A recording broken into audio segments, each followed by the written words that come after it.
اوگرا نے غیر معیاری ایل پی جی باؤزر تیار کرنے والی کمپنیوں کے خلاف کمر کس لی ہے اور اس سلسلے کے اندر ممبر آئل اوگرا زین العابدین لاہور پہنچے. وہاں پر انہوں نے جو ایل پی جی مینوفیکچرز ہیں, سٹوریج ٹینکس بنانے والے کمپنیاں ہیں, ان سب پر ایک اجلاس طلب کیا. معاملہ یہ تھا کہ پاکستان میں ناظرین آپ کو اندازہ ہے کہ مختلف علاقوں سے, نہ صرف پورٹ سے بلکہ اس کے ساتھ ساتھ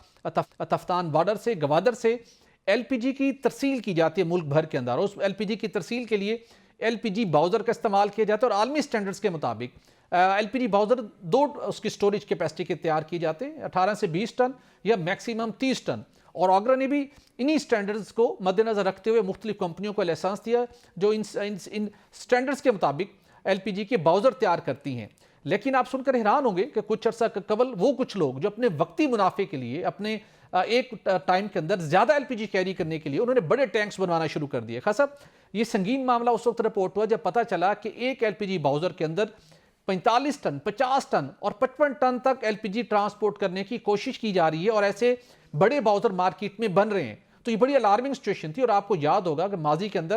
ایسے حادثات بھی ہوئے جو غیر معیاری ایل پی جی باؤزر تیار ہوئے یا غیر معیاری ایل پی جی سلنڈرز تیار ہوئے. جب ایک سلنڈر چھوٹا سا بلاسٹ ہو یا جو باؤزر ہے وہ پھٹے تو اس کے نتیجے میں بہت بڑے بڑے حادثات ہوئے, قیمتی جانوں کا ضیاع ہوا اور مختلف کمپنیوں کے بھی بڑا خطیر نقصان پہنچا. تو چونکہ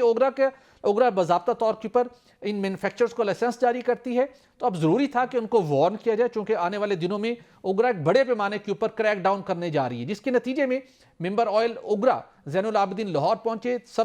کمپنیز کے جو لوگ اس سارے معاملے میں انوالو ہیں ان کے ساتھ میٹنگ کی گئی اور ان کو واضح ڈائریکشن دی گئی ہے کہ جو انٹرنیشنل سٹینڈرڈز ہیں جو اوگرا نے اپروو کیے ہوئے ہیں اس کے مطابق ایل پی جی باؤزر بننا چاہیے. اور اس کے ساتھ ساتھ جو ایل پی جی سلنڈرز بھی ہیں وہاں پہ گجرانوالہ اور مختلف علاقوں کے اندر وہ بھی غیر معیاری بنتے تھے, وہاں پر بھی کریک ڈاؤن کرنے کی ڈیفینیٹلی اچھا ضرورت ہے. چونکہ خاصا ہمارے جو گھریلو صارفین ہو, کمرشل صارفین بڑے پیمانے کے اوپر ایل پی جی کا استعمال کرتے ہیں اور ایل پی جی کسی ایک ریفائنری سے آپ نے موو کرنی ہے یا پورٹ قاسم سے آپ نے لے کے آنی ہے یا تفتان یا گوادر بارڈر سے لے کے آنی ہے, تو یہی باؤزر استعمال ہوتے ہیں. تو وہاں پر کچھ لوگ جہاں پر آپ 30 ٹن کیری کر سکتے ہیں کہ ہیوج کوانٹٹی, انہوں نے 50 ٹن کے بنا کے اس کو کیری کرنا شروع کر دیا. وقتی طور کے اوپر ٹائم تو کم ٹائم میں زیادہ کوانٹٹی لے آئیں گے, لیکن جب کوئی خدا نہ خواستہ سنگین حادثہ ہوا, دنیا کے اندر اتنا بڑا کوئی باؤزر نہیں جو اتنی ہیوج کوانٹٹی لے کے کیری کرے تو بڑا حادثہ ہوتا ہے. تو آپ سمجھتے ہیں کہ نہ صرف ضلعی انتظامیہ جس کی ذمہ داری ہے کہ اوگرا کے ساتھ مل کر کریک ڈاؤن کرے جہاں پر بھی تیار ہوتے ہیں, اور جو روڈز کے اوپر آ چکے ہیں اس وقت ایل پی جی باؤزر, ان کے خلاف بھی تو کوئی کارروائی ہونی چاہیے. بٹی صاحب میں تحسین کرتا ہوں, ہر کوئی بھی محکمہ ہے یا کوئی بھی ریاست کا ادارہ کو اچھا اقدام کرتا ہے اس کی تحسین کرنی چاہیے. شکر اللہ کا کوئی نہیں تو ہمارے ہاں روٹین ایک بن گئی ہے کہ جب کوئی واقعہ ہو تو اس کے بعد ہم متحرک ہوتے ہیں کہ یہ واقعہ کیوں ہوا.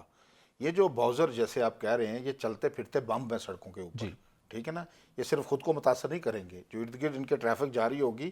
تو ان کو بھی متاثر کریں گے سڑک کے اوپر. بالکل کارروائی ہونی چاہیے, جو ایک سٹینڈرڈ مقرر کر دیا گیا ہے اوگرا کی طرف سے اس کے مطابق ہونا چاہیے. لیکن ساتھ ساتھ بٹی صاحب ہمارے ہاں یہ بھی ایک روٹین ہے, کوئی بھی کاروباری طبقہ جب آتا ہے مارکیٹ میں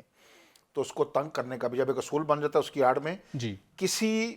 کاروباری شخص کو اگر ملک میں کاروبار کا فروغ بہتر کرنا ہے اس کو بلا جواز تنگ نہ کیا جائے, کسی صورت نہیں ہونا چاہیے. اچھا, اور دوسری بات یہ ہے کہ ان کو بھی جو باؤزر جو کمپنیاں ہیں جو افراد کام کر رہے ہیں ان کو بھی یہ سوچنا چاہیے, ہم نے اگر لالچ, جتنے بھی حادثات ہوتے ہیں کائنات میں اس کے پیچھے لالچ, جلد بازی, طمع, یہ ساری چیزیں اس کے پیچھے ہوتی ہیں.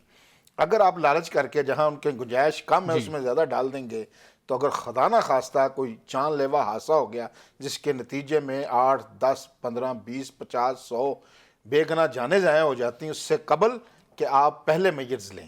تو میرے خیال میں بر وقت یہ انہوں نے کوشش کی, اوگرا نے اس پر پوری طرح عمل درآمد ہونا چاہیے کہ آپ نے باؤزر سڑکوں پر لے کر پھرنے اور آبادی میں آپ نے جو کارخانے بنائے ہوئے ہیں ان کو بھی چیک کریں. یہ تو چلتا پھرتا بم بن سکتا ہے. میں کہتا ہوں بم کسی بھی بڑا کوئی لفظ ہو, بم تو ایک چھوٹا سلنڈر ہی بم بن جاتا ہے بٹی صاحب. بالکل ٹھیک ہے, اس سے تو آپ ہزاروں سلنڈر کی گیس اس میں ہوتی ہے, یہ تو بڑی تباہی لا سکتا ہے. تو بالکل خوش آئند ہے, اس پر پوری طرح عمل درآمد کرنا چاہیے, کوئی رعایت نہیں کرنی چاہیے. لیکن ایک درخواست ہے کہ اس کی یہ جو آپ نے اصول بنا لی ہیں اس کی کسی بلا جواز کسی تاجر کو تنگ نہ کریں, اس سے کاروبار ڈیمیج ہوتا ہے. بڑی اچھی چیز ہے, کسی کو بلا جواز تنگ نہ کریں, اور جو اس وائلیشن میں انوالو ہے ان کو کسی صورت نہیں چاہیے. چیئرمین اوگرا مسرور خان اور ممبر آئل اوگرا زین العابدین کی اس ایفرٹ کے نتیجے میں ہم توقع کرتے ہیں کہ ضلعی انتظامیہ بھی جہاں کہیں ایسے باؤزر جو تیار ہو کر سڑکوں پر آ چکے ہیں اور ایل پی جی کی ٹرانسپورٹیشن کا کام کر رہے ہیں، ان کو روکیں، ان کو سیل کیا جائے اور ان کو دوبارہ سڑکوں پہ آنے کی کسی صورت اجازت نہیں ہونی چاہیے، اور جو فیکٹریاں ایسے باؤزر تیار کرنے میں ملوث ہیں ان کا لائسنس ڈیفینیٹلی منسوخ ہونا چاہیے۔